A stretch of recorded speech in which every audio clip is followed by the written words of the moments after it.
दोस्तों, लॉरेंस बिश्नोई अपराध की दुनिया का एक ऐसा नाम है जो जेल में बैठे बैठे ही किसी के भी मर्डर की स्क्रिप्ट लिख सकता है और उसका रिकॉर्ड रहा है जिसकी भी उसने स्क्रिप्ट लिखी है उसको ऊपर पहुंचाकर ही दम लिया है। चाहे वो सिद्धू मूसेवाला का मर्डर हो या फिर करनी सेना चीफ सुखदेव सिंह गोगा मेडी का, उसकी रडार पर जो चढ़ गया फिर उसे साक्षात भगवान भी नहीं बचा सकते। हम और आपके लिए तमाम कानून है, लेकिन उसके लिए कानून नाम की कोई चीज ही नहीं है। वो कानून को जेब में लेकर घूमता है, जेल में बैठे बैठे इंटरव्यू देता है कि हाँ कभी हमारे साथ अन्याय हुआ तो उसके रिएक्शन में हमने कुछ किया हो। किसी भी बॉलीवुड स्टार को धमकी दे देता है जब हम करेंगे तो पता लग ही जाएगा। सलमान खान का करेंगे, मारेंगे ही, जोधपुर में मारेंगे तो पता लग जाएगा। भारतीय कानून या भारत सरकार उसका बाल भी बांका नहीं कर पाती है। भारत में लॉरेंस बिश्नोई और बाकी बड़े गैंगस्टर्स ने कुछ इस तरह से क्राइम रेट बढ़ा रखा है कि अब एनआईए ने एक सख्त प्लान बनाने की सोची है और ये प्लान गैंगस्टर्स को काला पानी की सजा देने का है।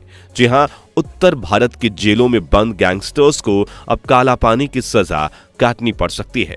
दोस्तों, बता दें कि लॉरेंस बिश्नोई और उसके गैंगस्टर्स उत्तर भारत की कई जेलों में बंद हैं, जहां उन्हें सभी सुख सुविधाएं मिलती हैं। तभी तो भारत में एक के बाद एक मर्डर्स के मामले सामने आ रहे हैं, जिसके चलते अब एनआईए ने उन गैंगस्टर्स को अंडमान भेजने की तैयारी की है, जो जेल में बैठकर अपनी गैंग चलाते हैं। खासकर जो कैदी और गैंगस्टर्स दिल्ली, पंजाब, हरियाणा और राजस्थान की जेलों में बंद हैं, इनको लेकर एनआईए ने गृह मंत्रालय को एक पत्र लिखा है, जिसमें सिफारिश की गई है कि 20 से 30 गैंगस्टर्स को जल्द से जल्द अंडमान निकोबार की जेल में शिफ्ट किए जाने पर विचार किया जाना चाहिए। इसके अलावा कुछ गैंगस्टर्स को नॉर्थ ईस्ट की जेलों में भेजने को लेकर भी पत्र में जिक्र किया गया है। एनआईए ने इस पत्र में लिखा है कि कैसे जेल में बैठकर ये गैंगस्टर्स बाकी लोगों को भी गैंग में शामिल होने के लिए बहका रहे हैं। जाहिर सी बात है कि इसमें सबसे ऊपर नाम लॉरेंस बिश्नोई का ही है। इसके अलावा जग्गू भगवानपुरिया और बम्बिया गैंग के गैंगस्टर्स को भी वहां भेजा जा सकता है। पुलिस अधिकारी बताते हैं कि लॉरेंस बिश्नोई भले ही एक शख्स हो, लेकिन उसकी परछाई में कई गैंगस्टर्स के चेहरे छुपे हुए हैं। बता दें, लॉरेंस बिश्नोई ने पैसों से पावर बटोरने की कला जग्गू भगवानपुरिया से सीखी और गैंगस्टर नरेश शेट्टी, संपत नेहरा और मर चुके सुक्खा के साथ मिलकर उसने हथियार के दम पर उगाई करने का देश का सबसे बड़ा नेटवर्क भी बनाया। उसके नेटवर्क में आकर काला जठेड़ी, रिवॉल्वर रानी के नाम से चर्चित लेडी डॉन, अनुराधा चौधरी समेत कई गैंगस्टर्स ने काली दुनिया का साम्राज्य ही खड़ा कर लिया। यही वजह है कि आज भले ही लॉरेंस बिश्नोई जेल के अंदर हो, लेकिन देश में ज्यादातर राज्यों में उसके 600 से भी ज्यादा शार्प शूटर्स हर वक्त तैनात रहते हैं। लॉरेंस का सिर्फ एक इशारा और पल भर में इंसान सीधा यमराज के पास पहुंच जाता है। ये लॉरेंस बिश्नोई का शातिर दिमाग और तेवर ही है, जिसकी बदौलत उसका नेटवर्क कई राज्यों में चल रहा है। वैसे जन्मस्थली और गैंगस्टर के पैतरे उसने पंजाब में सीखे, लेकिन उसके पावरफुल नेटवर्क्स न सिर्फ पंजाब बल्कि राजस्थान, हरियाणा और दिल्ली एनसीआर में भी फैले हुए हैं। आज वो जेल में रहते हुए भी पुलिस के लिए उतना ही सरदर्द बना हुआ है जितना बाहर रहते हुए था।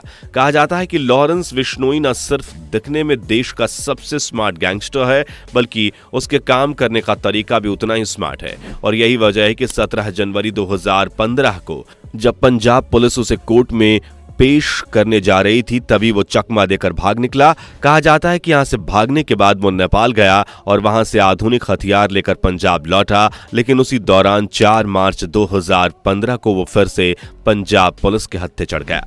भले ही वो पुलिस की गिरफ्त में आ गया, भले ही वो जेल चला गया, लेकिन उसे सुपारी मांगने, गैंग्स को ऑपरेट करने और जेल के बाहर मर्डर करने से कोई नहीं रोक सका। वो जेल में ही फोन के जरिए अपनी गैंग्स को चलाता रहा और आज भी वो जेल में बैठकर ही सारी वारदातों को बड़ी ही स्मार्टली अंजाम देता है।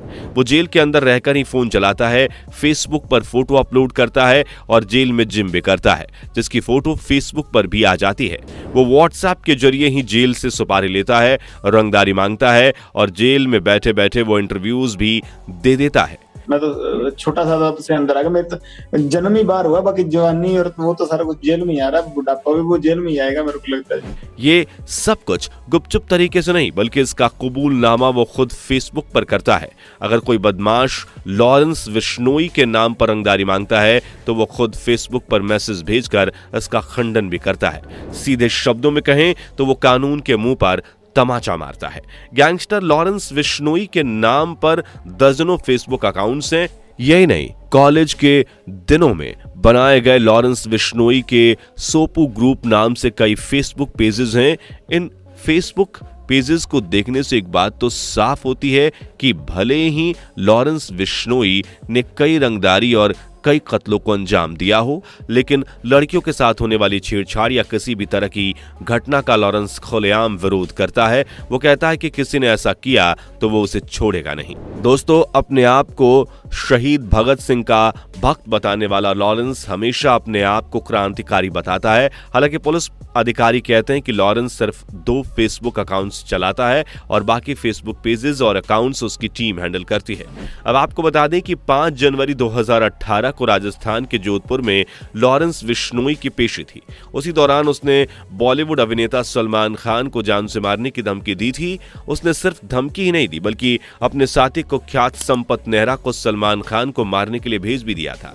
हालांकि 4 चौबंद सुरक्षा होने के कारण संपत नेहरा सफल नहीं हो पाया था। दरअसल ये बताया जाता है कि गैंगस्टर लॉरेंस विश्नोई समाज से है। उसका विश्नोई समाज काले हिरन की पूजा करता है और सलमान खान ने काले हिरन का शिकार किया था। बस इसी वजह से लॉरेंस विश्नोई ने सलमान खान को मारने की ठान रखी है। अब आपको बता दें कि लॉरेंस ही नहीं, बल्कि उसके अलावा दिल्ली की ज्यादातर जेलों में जेलों की क्षमता से ज्यादा कैदी भी मौजूद हैं, जो अक्सर ही पुलिस के लिए मुश्किलों का सबब बनते हैं और मर्डर्स जैसी घटनाएं होती हैं। अगर गृह मंत्रालय इस बात पर राजी हो जाता है तो जल्द ही कई बड़े बड़े गैंगस्टर्स को अंडमान निकोबार के सेलुलर जेल में भेजा जा सकता है। सेलुलर जेल को काला पानी जेल भी कहा जाता है। अब ऐसे में सवाल उठता है कि आखिरकार ये काला पानी की सजा क्या है और आखिर क्यों कैदी काला पानी की सजा का नाम सुनकर ही डर जाते हैं। दोस्तों, बता दें कि सेलुलर जेल अंडमान निकोबार की राजधानी पोर्ट ब्लेयर में बनाई गई है, जिसके चारों तरफ पानी ही पानी फैला हुआ है। भारत की स्वतंत्रता की लड़ाई में भाग लेने वाले स्वतंत्रता सेनानियों को अंग्रेजी हुकूमत प्रताड़ित करने के लिए सेलुलर जेल यानी कि काला पानी की सजा देती थी, जहां पर सैनिकों के हाथ हथकड़ियों से और उनके पैर बेड़ियों में जकड़कर बांध दिए जाते थे और उन्हें वहां पर छोड़ दिया जाता था। चारों तरफ समुद्र का पानी होने की वजह से उनका वहां से भाग पाना संभव नहीं था। काला पानी की सजा होने का मतलब हुआ सारी दुनिया से एकदम अलग हो जाना। इसके अलावा बता दें कि काला पानी की सजा काट रहे कैदियों को बड़ी ही यातनाएं दी जाती थी।